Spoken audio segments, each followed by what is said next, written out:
How's it going, everyone? It's Sam. Bitcoin dominance is spiking. Bitcoin is spiking. The Dow Jones just hit a new all-time high. I want to talk about that along with some other things that are happening in the market. If you don't mind, hit subscribe, turn on that bell notification so you can see future videos like this as soon as I make them. It will notify you. Also, there's a link underneath the video to Margex where you can trade these big moves. You can go long the market. You can short the market if you feel like it's going to go down, which you might have some strong emotions after we talk about this today, but you can check out that link underneath the video. They're also doing a big Caspa airdrop, so just when you trade, whatever you trade over on Margex, you get free tokens as long as you use the link underneath the video and hit the get in on the airdrop button. It will be right around here. So definitely check that link out. And let's see what's happening in the market. As you can see, Bitcoin spiking, just breaking through this triangle that we had been in. So we had been rejected by this twice. Let me actually zoom out here a little bit to the 1 hour.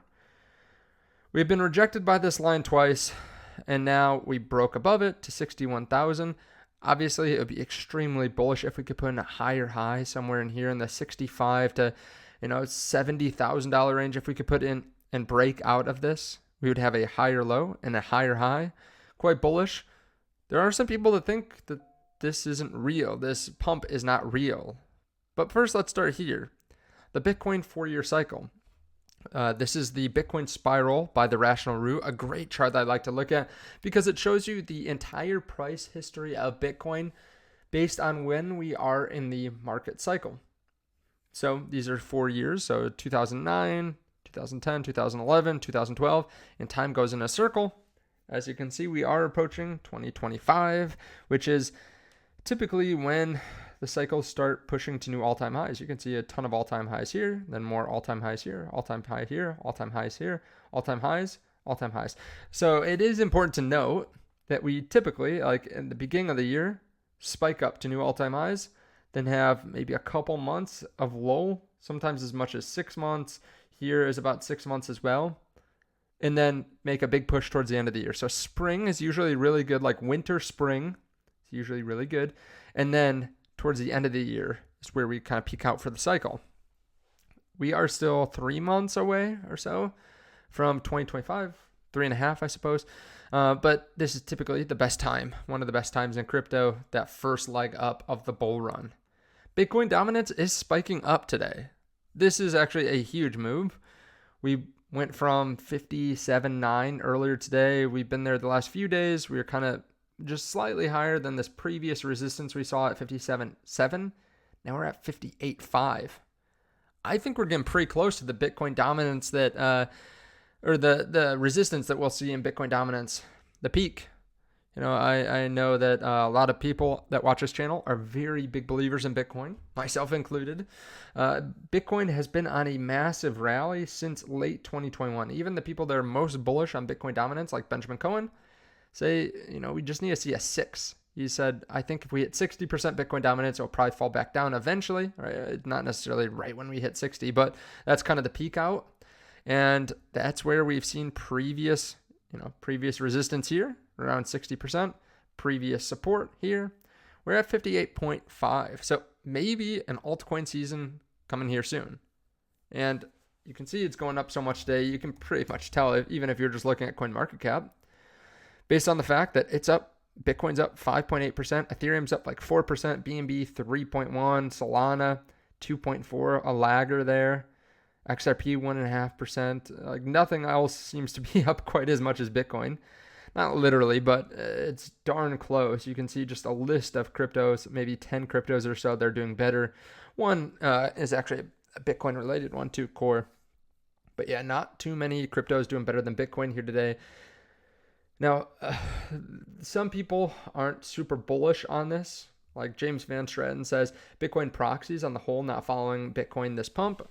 Binance open interest is up 6% in 24 hours. Makes me think we BART tomorrow. BART meaning essentially the Bart Simpson head, where we move up, then sideways, then down, right? And then just come right back to where we are.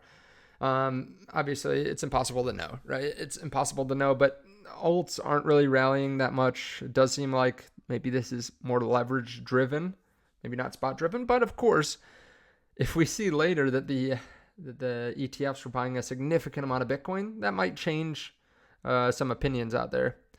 Another publicly traded company adopting the the MicroStrategy Bitcoin Treasury strategy. This is Cathedra Bitcoin. So they are announcing their primary goal is to now accumulate more Bitcoin on behalf of shareholders. And they're going to continue to do this moving forward, adopting the MicroStrategy playbook of accumulating some long-term notes, some convertible notes, and then buying Bitcoin with it. Cathedra up 25% on the day after this news. It is a small stock, 22 million Canadian. So yeah, $15 million or so, $17 million in market cap. But hey, I mean, the fact is, as more and more companies this size buy Bitcoin, the better it is for Bitcoin's price.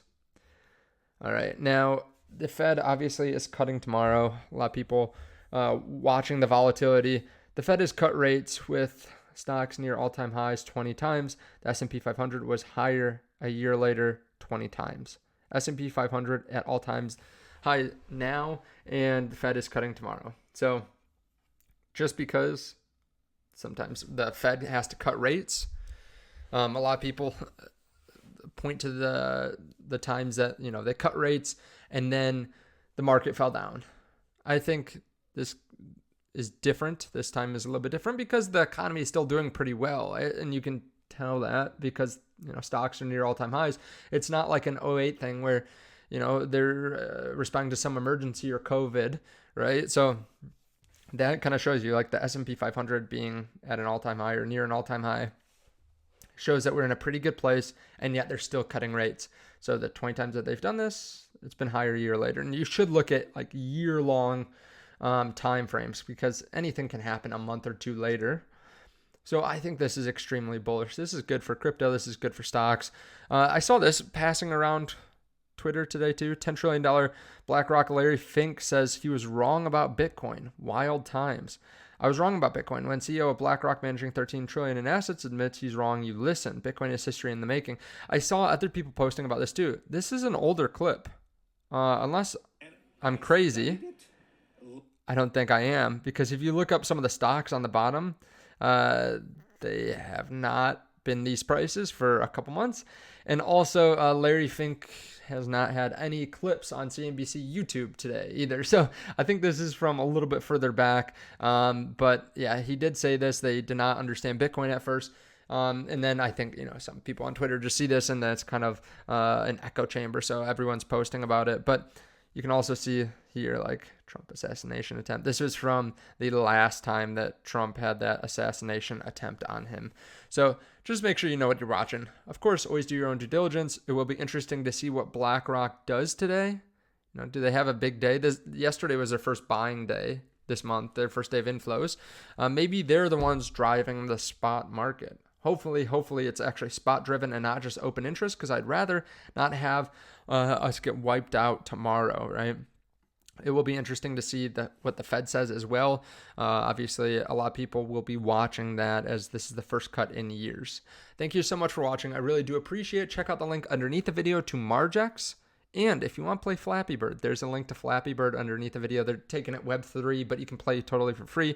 It's not a sponsor or anything like that. But I do have my name on there as a community, so you can join it after you get like the first egg. After you break that egg, you can select My Financial Friend and join our community there. So I appreciate it. Definitely check that out. It's linked to Telegram, and you can actually get some free tokens for playing, but it's free to play.